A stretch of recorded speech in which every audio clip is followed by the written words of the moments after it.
Hi. Hi.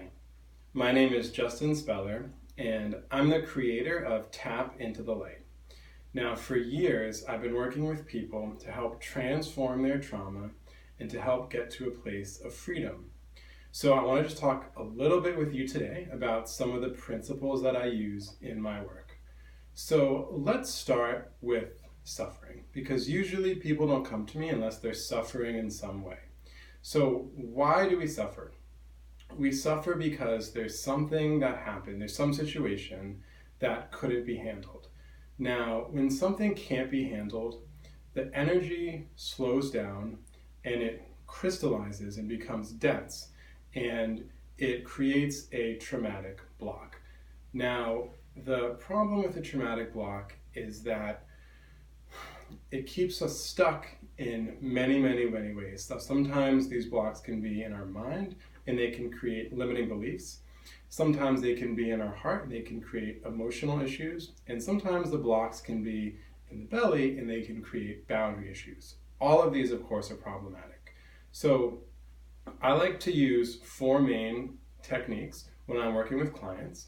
One is called guided self-healing, release and replace shortcut, advanced clearing energetics, and EFT tapping. So I'm just going to cover all these really quickly. So with guided self-healing, the process of guided self-healing essentially is we find the energy that is blocked and we do something to bring it a little bit more to the surface so we can access it more easily. Then once the energy is to the surface, then we bring our attention and our awareness to it in a high vibrational field that we both create together, and we give the energy a chance to express whatever it needs to, and this process allows a traumatic block to disentangle from a person's energy field, and once we disentangle it, it becomes much easier to transform it. So I find that guided self-healing is the most helpful for really deep, painful traumas and wounds. The next process I use is called the release and replace shortcut. This process involves bringing a bunch of different painful memories to a field, a beach, or a stadium in our mind. It's a visualization process, and we can work with hundreds or even thousands of traumatic memories all at the same time. Now, this process is really useful if something happened to you over and over again for years. Like, let's say you were bullied for 4 or 5 years every single day, or your parents told you hundreds or thousands of times during your life that you weren't good enough. Something like that, release and replace, is incredibly effective. Now, the third thing that I often use is called advanced clearing energetics.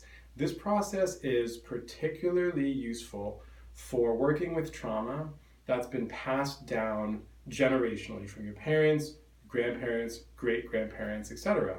When the energy didn't originate with you, it's not really yours, but you inherited it. Now, I've seen this a lot when it comes to things like hunger and the Irish potato famine, or poverty consciousness. I've seen a lot for transgenerational energy. So advanced clearing energetics is really effective at that. And we do a process where we work with the higher selves of everybody involved to heal and transform the problematic energy. And then the fourth thing that I often do is called EFT or tapping. I find that this is particularly useful for sadness and feelings of loss and grief, which we all experience from at different times in our lives. So that's all for today. I look forward to assisting you in your own personal transformation.